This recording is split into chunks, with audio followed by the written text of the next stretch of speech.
The preseason is over for the Carolina Panthers, which means it's time for the 53-man roster projection. Let's get to it.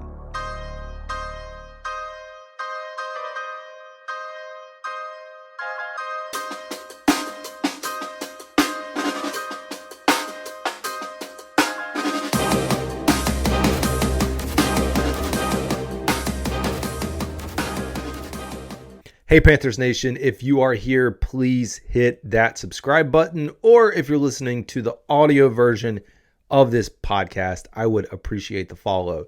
Hey folks, having a little bit of technical difficulty on my side, so I don't know as I record this, I'm going to go back and edit, if I'll be able to put the display of what I'm presenting on here, but I'm going to do my best to make sure that happens.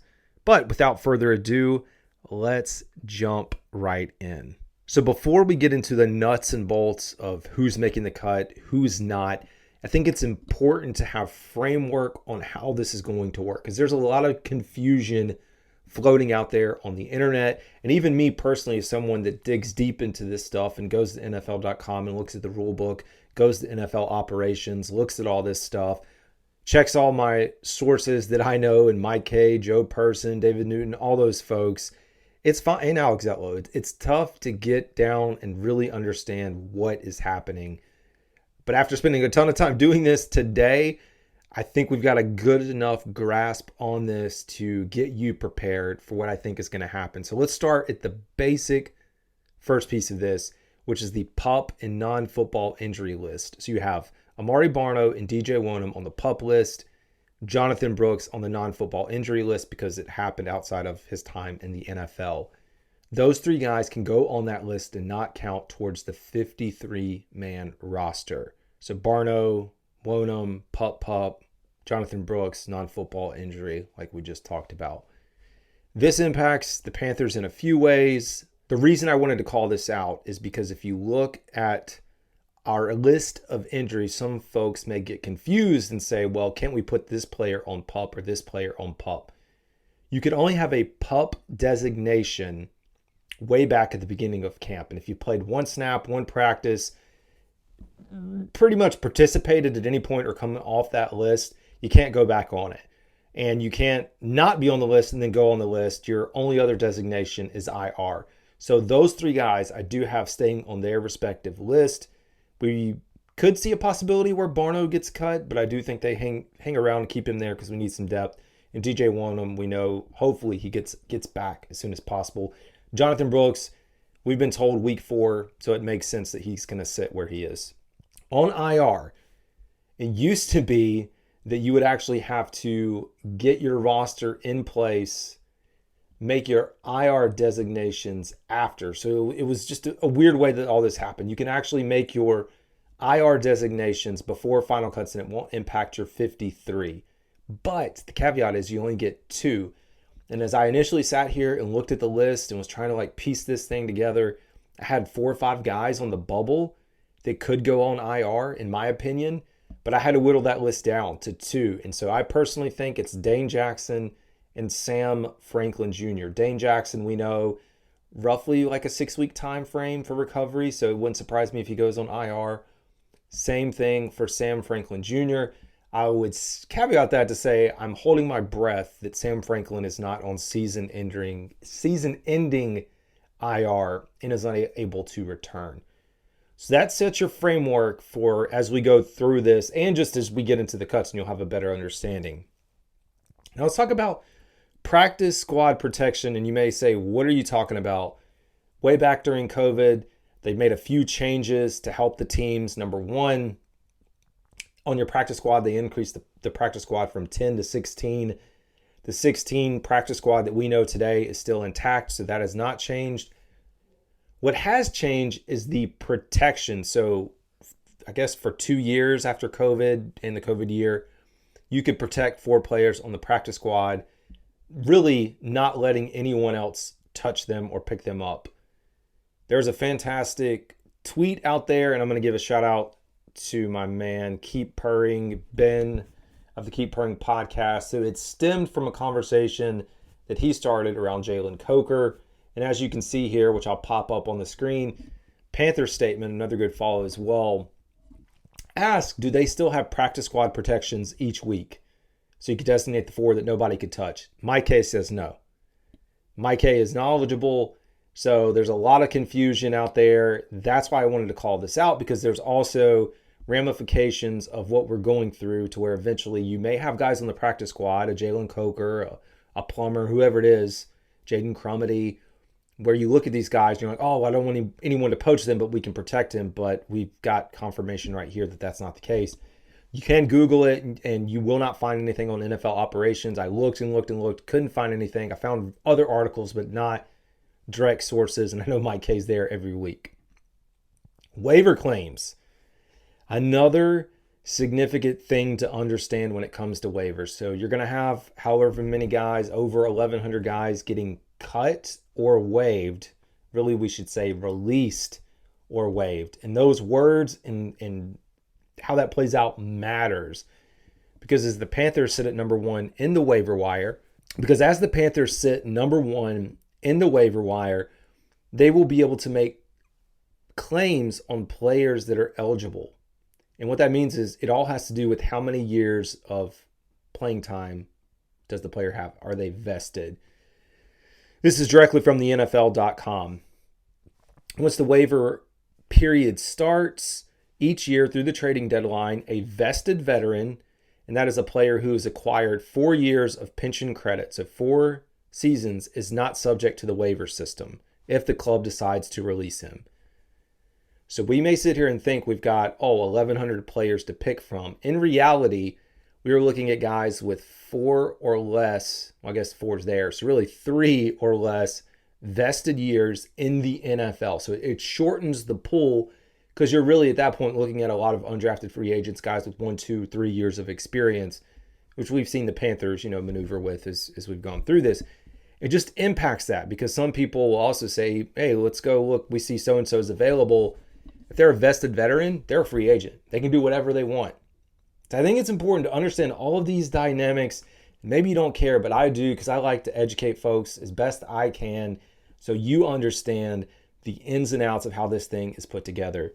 Now, without further ado, let's jump right in and look at our projections. So I did adjust this, and I put 24 players on offense, 26 on defense. Of course, we'll get into the weeds of it here. I did have it split 25-25. I'm not going to talk about special teams. Eddie Piñeiro's okay. He's fine. I'm not worried about anything on that side of the ball right now. We're going to focus on offense and defense. Let's jump right in. Here we go with quarterbacks. I think it's pretty easy list right here with Bryce Young and Andy Dalton. I have us keeping 2 and designating Jack Plummer to the practice squad. Jack Plummer had a fantastic final preseason game against the Buffalo Bills. I've listened to a lot of folks, and some people are worried that he's going to get picked up. You have to remember, if somebody claims whoever, any of these guys, Plummer, Coker, insert any other name on this list, they've got to sign him to their active 53. And a lot of these other teams are in the same boat as we are.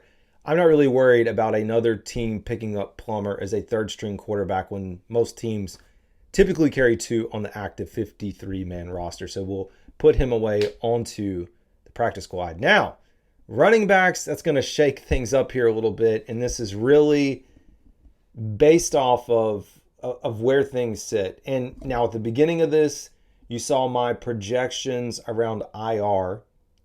So I will call that out, that as we go through this, I have some other guys that I think possibly are borderline. So if they decided not to go with the 2 guys that I listed in Franklin and Jackson, you could have someone else on IR. But here we go. Chuba Hubbard, Miles Sanders, and Mike Boone. And I know that's going to probably rock some socks off some people. I have Jonathan Brooks on your non-football injury list, like I said. So technically you have 4 IR or cut, ideally designated back to the practice squad, Raheem Blackshear. I've talked about this. I don't know what's happening with Raheem. One, I love him. I hope he's healthy, but it does concern me that we haven't seen him. And when we talk about that injury designation in IR, I think best case scenario maybe is that there is an injury and we can cut and waive him, put him on the practice squad, hoping that nobody picks him up, and then we can recover him and work him back up into the lineup. And on the actual practice squad right now, I do have Jaden Sheridan, who we know was cut and then brought back. got to see some action against the Buffalo Bills. I will say out of this list, like if I was going gut punch, I do think I would have Chuba Hubbard, Mike Boone, and Raheem Blackshear. And it's not a knock on Miles Sanders. I think it's the contract. Like if Miles Sanders' contract wasn't what it was, I could see us rolling with those 3 backs for right now until Jonathan Brooks is healthy. That's my list. I think 3 running backs. That's quite a room. And I know Raheem's really good in the return game, but we're really talking about a third back. So we've liked what we've seen out of Mike Boone. He was on the practice squad last year. So it's going to be very interesting to see how this plays out. Wide receivers, I think the other group that gets a lot of people worked up, have us keeping 6, which I think I could even make a case that we only keep 5. But for what we have, I think your 4 locks, Deontay Johnson, Adam Thielen, Jonathan Mingo, Xavier Legette. On the bubble, I have David Moore and Amir Smith-Marset. We know that Terrace Marshall Jr. is on the trade block. The time is running out for that. So if he doesn't get traded, does he get cut? I mean, for them to be shopping him around, I don't know how you bring him back. Like he's just been up and down, wanting to get out of here. I hate it because I do think he's had a really good camp. Maybe we do get surprised. And as far as like my bubble folks, I do think David Moore has been valuable in kick return and punt return, but Amir Smith-Marset, his stock might have gone up a little bit over the weekend in the last preseason game. We got to see what he's able to do, hoping that his injury isn't significant. And then the practice squad, Jalen Coker and Sam Pickney, both guys that I think can be developed, especially Coker. Excited to see what he can do, man, as he hangs around here and spends a little more time in camp. Next up on the list, we have tight ends. And I have on the bubble because when I initially went through this, I was talking through a scenario where we only kept 3 tight ends, which I could see as a possibility, knowing that Canales rolled with 3 last year. But you have Tommy Trimble, Jadavian Sanders as my 2 locks. If we were to really say this is an on the bubble and you only kept 3, it'd be a competition between Jordan Matthews and Ian Thomas. Some people, if we are going to be a run-heavy team, like the idea of having Ian Thomas. Others may look at this and say, I really like what Jordan Matthews has done this entire camp. And I would be more willing to have a playmaking, pass-catching tight end paired with Bryce Young than I would over an Ian Thomas. So those are my 4. I know you got Felipe Franks, a few other guys like at the bottom, but as far as the 4 that I think are vying for a spot or will be there, those are the guys that I have. Now we close it out with the offensive line to round out year 24. My top 8 are my locks: Austin Corbett, Damian Lewis, Robert Hunt, Icky, Taylor Moton, Brady Christensen, Chandler Zavala, Yash Neisman, who just came off a PUP. Yash coming off a PUP is good, but it also impacts the roster. On the bubble right now, I have Cade Mays, pending the significance of his injury, Jack Anderson, and I know some people are really going to like Andrew Rain, the center, and or Ricky Lee, who's had some ups and downs. I put both of those guys on my practice squad right now. I think considering you have versatility with Christensen and Cade Mays when healthy to play center, that you are really looking for players that can play multiple positions when you're looking at your backup offensive linemen. And I think that's why the value of Mays or what we saw of Anderson helps them elevate a little more than it does Rame. Although I like Rame, I want to keep him around on the squad so he can also, grow alongside, because we've seen some really good things out of him. So that rounds out your offense. Let's move to the defensive side of the ball. I think defense is a little less controversial, not as much to talk about. For defensive ends, I have us keeping 4 right now, and that is Derek Brown, Ashawn Robinson, TJ Smith, LeBron Ray. Practice squad, we have Jaden Crumity, who unfortunately got injured. He was the guy that I originally put on this list as IR, and then I had to regroup and say, oh, well, we've already got these other guys that are probably going on there. So I think it's a chance for him to get healthy, get back, and then continue to develop and eventually get called up, because we know practice squad guys are constantly brought up through the NFL, at least for the Carolina Panthers. Your tackles, Shai Tuttle, Nick Thurman, there's not really anything to talk about there. I do like what we saw out of Jaden Peavy, so hanging around on the practice squad as we do build that out. practice squad's going to look a little bit different, I think, as far as some of the non-casuals, some of the folks that haven't been here. I would expect Canales to shake things up a little bit and make it look a little bit different than what we've seen in years past. Linebackers, this was tough. I have Shaq Thompson, Josie Jewell, Trevin Wallace, and Claudin Cherilus. I think I would put Tay Davis in this conversation to make it. I don't know about his health as well. So there's just so many question marks about the health of some of these guys. So I put him up there. Practice squad, I have Chandler Wooten. And yeah, I don't really think there's too much to talk about there. Outside linebackers, 53-man roster, Jadeveon Clowney, DJ Johnson, Iku Leota, Clavon Chasen. I don't know if there's enough to find a replacement edge right now. I think we're just going to have to hope and pray that DJ Wonham gets better and maybe we see something out of Derek McLendon as we get further into the year. But Derek McLendon is my fifth. He's the fifth outside linebacker. And then on PUP, like I said, Barno and DJ Wonham. Pretty easy group there. Cornerback. So your 53-man roster, we have J.C. Horn, DiCaprio Boodle, Michael Jackson, and then I know Shaw Smith-Wade is a nickel back, but he's played nickel back as well as a little bit on the outside, and I think just this thing could change as we get into the waiver wire, but for right now, I put him as the fourth. I put Dane Jackson on IR, and then we look for Deshaun Jameson and Lamar Jackson, depending on the significance of the injury, to maybe go onto the practice squad, but there's a good chance that as we get into cuts that possibly Lamar ends up getting cut, although he had a really solid camp as well. So this leads us to nickel.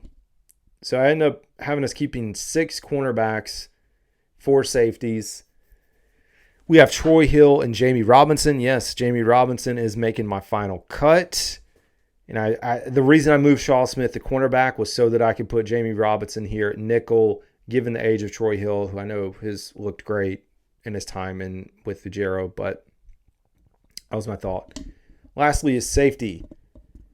53-man roster here. Jordan Fuller, Xavier Woods. We know he's recovering, but sounds like he's going to be okay. Alex Cook, Nick Scott. And on IR, Sam Franklin Jr. This is where it's tough because Damani Richardson has had a solid camp.